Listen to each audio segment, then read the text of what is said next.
আপনি হয়তো জানেন বাংলাদেশে ব্যবসা করতে হয়তোবা লাগে ট্রেড লাইসেন্স কিংবা 3 বিন সার্টিফিকেট বা অফিসিয়াল কিছু কাগজপত্র। গণমাধ্যমে হঠাৎ করেই ছড়িয়ে পড়া এক ভিডিও ক্লিপ বলছে অন্য কিছু। স্থান কাল পাত্র বিশেষ, শহর নগরী কিংবা নামধারী ব্যক্তিদের দাপুটে এরিয়াতে ব্যবসা করতে গেলে আপনার প্রয়োজন হতে পারে নিয়মিত চাঁদা দেওয়ার অভ্যাস। যদি না থাকে হারাতে পারেন প্রাণ। ক্রাইম স্ক্যানারের আজকের ভিডিওর বিষয়বস্তু এমনটাই বলছে। ব্যস্ত নগরী রাজধানী ঢাকার মিটফোর্ড হাসপাতালের পাশে জনবহুল রাস্তায় হঠাৎ থমকে গেল সময়।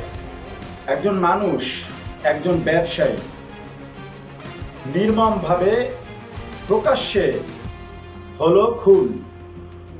43 বছর বয়সী সোহাগ নামক ব্যক্তি ছিলেন একজন ভাঙাড়ি ব্যবসায়ী। প্রত্যক্ষদর্শীদের ভাষ্যমতে তার উপরে হামলা চালায় কয়েকজন ব্যক্তি। ওই ব্যক্তিরা নাকি বহুল আলোচিত রাজনৈতিক দলেরও নেতাকর্মী। সোহাগকে মারার জন্য তারা কোনো অত্যাধুনিক অস্ত্রশস্ত্রের ব্যবহার করেনি। হাতিয়ার হিসেবে ব্যবহার করা হয়েছে রাস্তায় পড়ে থাকা ইট, পাথর আর কংক্রিটের বড় বড় টুকরা। অভিযোগ উঠেছে সোহাগের ভাঙাড়ি ব্যবসার চাঁদার দাবিতে ছিল পূর্ণ বিরোধ। স্থানীয়ভাবে পরিচিত এক রাজনৈতিক কর্মীর নাম উঠে এসেছে আলোচনায়। দল থেকে তিনি বহিষ্কৃত হয়েছেন ইতিমধ্যে।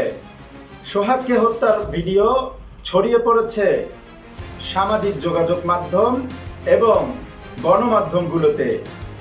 ভিডিওতে দেখা যায় সোহাগকে যখন পাথরের আঘাতে তিলে তিলে হত্যা করা হচ্ছে, আশেপাশের মানুষগুলো শুধু দেখেই যাচ্ছে।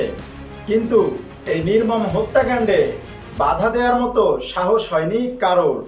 এ কি ভয় নাকি মানুষ এসবে অভ্যস্ত হয়ে গিয়েছে? উক্ত বিষয়কে ঘিরে বেশ কয়েকটি রাজনৈতিক দল বিক্ষোভ মিছিল পালন করেছে রাজধানী ঢাকায়। তদন্ত চলছে, কিন্তু প্রশ্ন রয়ে গেল, এই শহরের নিরাপত্তা আসলে কার হাতে? আজ এখানেই বিদায় নিচ্ছি, তবে ফিরে আসব খুব শীঘ্রই, হয়তোবা আপনার আশেপাশে ঘটে যাওয়া কাঙ্ক্ষিত বা অনাকাঙ্ক্ষিত অপ্রিয় সত্য নিয়ে। সেই পর্যন্ত ক্রাইম স্ক্যানারের সাথেই থাকুন।